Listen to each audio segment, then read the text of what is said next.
Daily. Taste the Daily. నగర శివార్లలో Hydraa big operation చేపట్టింది. గాజుల రామారం పరిధిలో కూల్చివేతలు చేపట్టింది. హైడ్రా చర్యలను స్థానికులు వ్యతిరేకించడంతో హై టెన్షన్ నెలకొంది. ఇంతకీ ఆ భూమిని కబ్జా చేసిందెవరు? ఇళ్లు నిర్మించి జనాలకు అమ్మిందెవరు? ఆ కబ్జా వెనుక ఉన్న బడా నేతలు ఎవరు?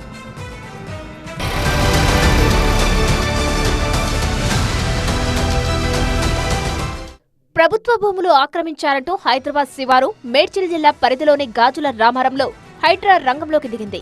హబీబ్ బస్తీ, బాలయ్య నగర్, గాలి పోచమ్మ బస్తీ, సాయిబాబా బస్తీ, రాజరాజేంద్ర నగర్ లో కూల్చివేతలు చేపట్టింది.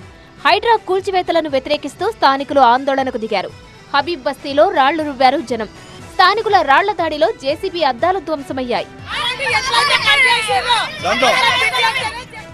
ఇళ్లలోని వారిని ఖాళీ చేయించి కూల్చివేతలు నిర్వహించడంతో బాధితులు రోడ్డెక్కారు. చిన్నపిల్లలతో కలిసి జేసీబీలను అడ్డుకున్నారు. బతుకమ్మ ఆడుతూ నిరసన వ్యక్తం చేశారు. అధికారులు కట్ చేసిన కరెంటు తీగలను పట్టుకుని నేలపై పడుకొని ఆందోళనకు దిగడంతో ఉద్రిక్త వాతావరణం ఏర్పడింది.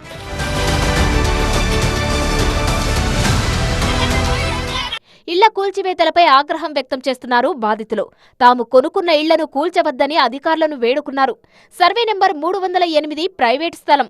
ఈ స్థలంపై హైకోర్టులో కేసు పెండింగ్ లో ఉండగా ఇళ్లను కూల్చివేయడం పట్ల స్థానికులు మండిపడుతున్నారు. ఇక్కడ గరీబోలు 30 సంవత్సరాలు కట్టుకొని ఉన్నారు సార్.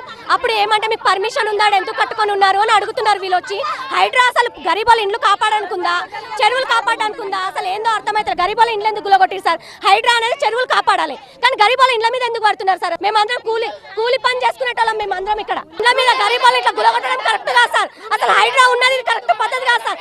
కనీసం నోటీసులు కూడా ఇవ్వకుండా కూల్చివేశారని ఆరోపిస్తున్నారు బాధితులు. హైదరాబాద్ ఇలా వస్తున్నారని చెప్పి గవర్నమెంట్ తరపు నుంచి కానీ ఎవరు చెప్పేటోళ్ళు కూడా మాకు తెలియదు, మాకు చెప్పలేదు. దక్కాదక్క వచ్చేసిర్రు, అకస్మాత్తుగా వచ్చేసి అన్ని కూలగొట్టేసిర్రు. పిల్లల బుక్స్, సామాన్లు, గిన్నెలన్నీ బయట వేసేసిర్రు. పిల్లల గురించి ఆలోచించలేదు, చదువుల గురించి ఆలోచించలేదు, ఆడల గురించి, సంసారాల గురించి, గరీబ్ వాళ్ళ జీవితాల గురించి కూడా ఆలోచించలేదు. ఆలోచించకుండా మొత్తం ధ్వంసం చేసి వెళ్ళిపోయారు. ఇట్లా వస్తున్నామని ముందు కూడా ఏది చెప్పలేదు, ఏ ఇన్ఫర్మేషన్ మాకు ఇవ్వలేదు. మళ్ళీ పిల్లల చదువులు ఎట్లా, గవర్నమెంట్ మాకు ఏదో ఒక సమాధానం చెప్పాలి. గాజుల రామారంలోని బాలయ్య బస్తీలోనూ 100 ఎకరాలకు పైగా ప్రభుత్వ స్థలం కబ్జాదారులు ఆక్రమించినట్లు ఆరోపణలు ఉన్నాయి. 60 నుంచి 70 గజాల్లో ఇళ్లను నిర్మించి 10 లక్షల చొప్పున విక్రయించారు. దీనిపై ఫిర్యాదులు అందడంతోనే ఆక్రమణలను తొలగించి భూముల స్వాధీనానికి చర్యలు చేపట్టినట్టుగా హైడ్రా చెబుతోంది. స్టేట్ ఫైనాన్స్ కార్పొరేషన్ కు ప్రభుత్వం కేటాయించిన 275 ఎకరాల్లో 100కు పైగా ఎకరాలు కబ్జాకు గురయ్యాయంటోంది హైడ్రా. 40 ఎకరాల్లో పేదలు నివాసాలు ఏర్పాటు చేసుకున్నట్టు హైడ్రా గుర్తించింది. అధికారులతో స్థానిక నేతలు కుమ్మక్కై పేదలకు స్థలాలు విక్రయించారని హైడ్రా కమిషనర్ చెప్తున్నారు. ఈ భూ కబ్జా వెనుక కొంతమంది అధికారులతో పాటు స్థానిక నేతలు ఉన్నారన్నారు.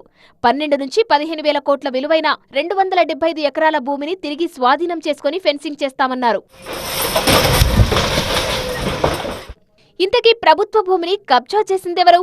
ఇళ్లు నిర్మించి జనాలకు అమ్మిందెవరు? ఆ బస్తీలకు అధికారులు కరెంటు కనెక్షన్లు, నల్లా కలెక్షన్లు ఎలా ఇచ్చారు? ఈ మొత్తం తతంగం వెనక ఎవరున్నారు అనేది తేలాల్సి ఉంది.